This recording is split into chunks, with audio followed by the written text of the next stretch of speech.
Guys, मैं CS Piyush Goyal और मेरे चैनल में आपका हार्दिक स्वागत है। गाइस, आज के वीडियो में हम डिस्कस करने वाले हैं कि अगर आप कोई private limited company, public limited company, 1% company या other types of any company चला रहे हैं और आप उन कंपनीज़ को इसलिए बंद करना चाहते हैं कि उन कंपनीज़ के अंदर जो है किसी भी प्रकार की एक्टिविटी नहीं हो रही है, तो हम उसे किस प्रकार से जो है क्लोज़ कर सकते हैं, स्ट्राइक ऑफ कर सकते हैं, ये आज के वीडियो में हम बिल्कुल प्रैक्टिकल तरीके से जानेंगे। गाइज़, आज हम सबसे पहले बात कर लेते हैं कि जो क्लोज़र ऑफ बिजनेस होता है यानी स्ट्राइक ऑफ बिजनेस होता है वो कितने टाइप्स का होता है। जो क्लोज़र ऑफ बिजनेस होता है वो 2 टाइप्स का होता है। फर्स्ट टाइप का जो होता है वो उस केस के अंदर जो गवर्नमेंट डिपार्टमेंट है वो अगर कोई इरेगुलरिटी कंपनी के अंदर पाई जाती है तो उस केस के अंदर जो है कंपनी को क्लोज कर सकती है by way of giving the notice to the directors of the company.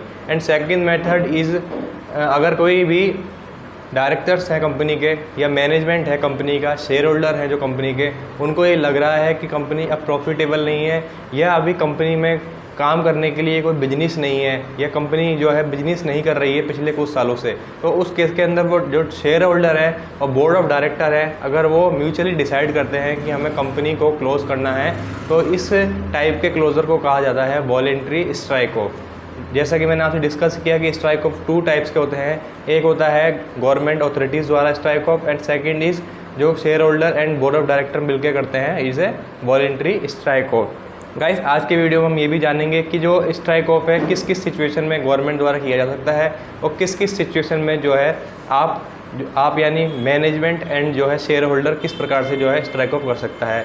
ये स्ट्राइक ऑफ जो है कितने टाइम का प्रोसीजर है, इसके अलावा स्ट्राइक ऑफ करने के लिए जो है क्या क्या डॉक्यूमेंटेशन की रिक्वायरमेंट पड़ती है, किन किन डिपार्टमेंट से अप्रूवल लेनी पड़ती है, क्योंकि आपको भी पता होगा गाइस, जब भी कोई कंपनी बनती है तो उसके अंदर काफ़ी सारे स्टेक होल्डर्स का जो है इंटरेस्ट इन्वॉल्व होता है। तो जब भी स्ट्राइक ऑफ की जाती है कंपनी तो उन सभी स्टेक होल्डर की अप्रूवल लेकर ही स्ट्राइक ऑफ की जाती है। बिना स्टेक होल्डर की अप्रूवल लिए बिना स्ट्राइक ऑफ कंपनी जो है वो department of ministry of corporate affairs की साइड से भी नहीं किया जाता है। एंड इसके अलावा इसके अंदर जो है क्या कॉस्ट आ जाती है स्ट्राइक ऑफ करने के लिए गवर्नमेंट की एज वेल एज प्रोफेशनल की। तो गाइस, अब हम चलते हैं लैपटॉप की स्क्रीन पे और हम देखेंगे कि किस प्रकार से जो है स्ट्राइक ऑफ किया जा सकता है। गाइस, अब हम आ चुके हैं लैपटॉप स्क्रीन पे। देखो, जैसा कि आपको मैंने बताया, एक स्ट्राइक ऑफ क्या है, कंपनी एक्ट 2013 के तहत एक ऑफिशियल प्रोसेस है कंपनी को वाइंड अप करने का, जिसके अंदर जो है कंपनी का जो नेम होता है वो रजिस्ट्रार ऑफ कंपनीज होता है, उसके रिकॉर्ड से क्या है हटा दिया जाता है जब कंपनी स्ट्राइक ऑफ हो जाती है। ठीक है गाइस, और स्ट्राइक ऑफ जैसा कि मैंने बताया आपको 2 टाइप का होता है। एक तो होता है voluntary strike off and second is compulsory strike off. Compulsory strike off हम बात करेंगे किस सिचुएशन में होता है एंड वॉलेंट्री स्ट्राइक ऑफ हम किस किस सिचुएशन में जो है करा सकते हैं। देखिए गाइस, आप अगर कंपनी जो है अपना इनकॉर्पोरेशन होने के 1 साल के अंदर अपना बिजनेस कमेंस करने के अंदर फेल हो जाती है तो उस केस के अंदर जो है आप यानी board of director and share holder जो है इसको स्ट्राइक ऑफ करने के लिए वॉलंटरी बेसिस पे जो है एप्लीकेशन लगा सकते हो। अगर आपने उसके बाद भी कंपनी को डोरमेंट डिक्लेयर करने के लिए जो है एप्लीकेशन नहीं लगाई, section 455 of the companies act, ठीक है गाइस, तो इस केस के अंदर भी जो है आप वॉलंटरी स्ट्राइक ऑफ के लिए जा सकते हैं। ठीक है गाइस, और वॉलंटरी स्ट्राइक ऑफ के लिए मेन कंडीशन ये होती है कि जो भी शेयर होल्डर होते हैं कंपनी के, उन शेयर होल्डर्स में से 75% शेयर होल्डर की अगर कंसेंट रिसीव हो जाती है स्ट्राइक ऑफ के लिए तो कंपनी को जो है वॉलंटरी स्ट्राइक ऑफ में लेके जाया जा सकता है। Second type of strike is strike off by name by ROC यानी रजिस्ट्रार ऑफ कंपनीज। देखिए गाइस, ROC के पास कुछ एक रीजन होते हैं, उनकी वजह से जो है कंपनी को जो है स्ट्राइक ऑफ किया जा सकता है। यदि कंपनी जो है अपना सब्सक्रिप्शन मनी है इनकॉर्पोरेशन होने के 6 मंथ के अंदर जो है फाइल नहीं करती है या फिर जो है अपना रजिस्टर्ड ऑफिस सेटअप नहीं करती है, उसकी इंक्वायरी में जब ROC इंक्वायरी करता है रजिस्टर्ड ऑफिस की तो कंपनी का जो रजिस्टर्ड ऑफिस होता है वो वहाँ पर सिचुएटेड नहीं होता है, उस केस के अंदर जो स्ट्राइक ऑफ कर सकती है। कंपनी जो है अपने फाइनेंशियल स्टेटमेंट जो है एक फिक्स्ड नंबर ऑफ़ ईयर्स से जो है फाइल नहीं कर रही है, उसके अंदर जो है स्ट्राइक ऑफ किया जा सकता है। अब हम बात कर लेते हैं कि स्ट्राइक ऑफ के लिए क्या क्या डॉक्यूमेंटेशन की रिक्वायरमेंट आती है। सबसे पहला जो है हमने बताया कि सबसे पहले जो है स्ट्राइक ऑफ करने के लिए कंपनी के जो बोर्ड ऑफ डायरेक्टर्स हैं उनकी अप्रूवल लेनी होगी, एज वेल एज जो कंपनी के शेयर होल्डर्स हैं उनकी अप्रूवल लेनी होगी।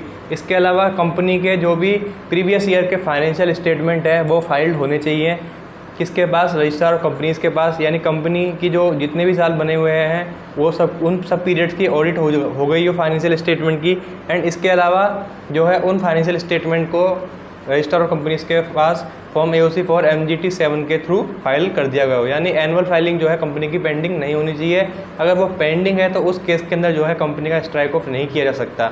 इसके अलावा अगर कोई GST department, income tax department, PSI, इसके अलावा और भी कुछ डिपार्टमेंट का आपका कुछ ड्यूज़ पेंडिंग है तो वो सारे ड्यूज़ क्लियर होने चाहिए। अगर किसी का भी ड्यूज़ पेंडिंग रह जाता है तो उस केस में जो है कंपनी को स्ट्राइक ऑफ नहीं किया जा सकता है। इसके अलावा जिस दिन भी कंपनी स्ट्राइक ऑफ हो रही है तो उससे कुछ एक टाइम होता है, उस डेट को जो है कंपनी का असेट्स एंड लायबिलिटी स्टेटमेंट बनाया जाता है कि कंपनी की कितनी असेट्स एंड कितनी लायबिलिटी है। इसके अलावा जो कंपनी की लायबिलिटी है उनको कैसे पे वे करना है उसका प्रोविज़न भी वहाँ पर बनाया जाता है। इसके अलावा आपके कोई क्रेडिटर है तो क्रेडिटर को किस प्रकार से आप पे करेंगे उसके रिगार्डिंग एक कंसेंट ली जाती है। इसके अलावा जो भी अगर कुछ लीगल प्रोसीडिंग चल रही है तो उसके रिगार्डिंग जो है वहाँ से NOC रिसीव की जाती है।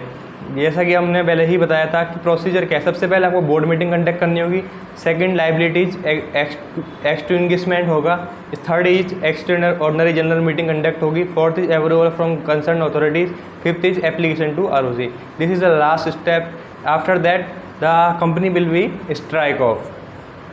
एंड अगर आपको फिर भी कोई डाउट रहता है स्ट्राइक के रिगार्डिंग तो आप हमसे जो स्क्रीन पे नंबर चल रहे हैं उस पर कनेक्ट कर सकते हैं। इसके साथ साथ जो कमेंट भी करके भी पूछ सकते हैं। और गाइस आपको वीडियो अच्छा लगा हो तो आप हमसे जो हमारा चैनल जो है सब्सक्राइब भी कर सकते हैं। Thank you.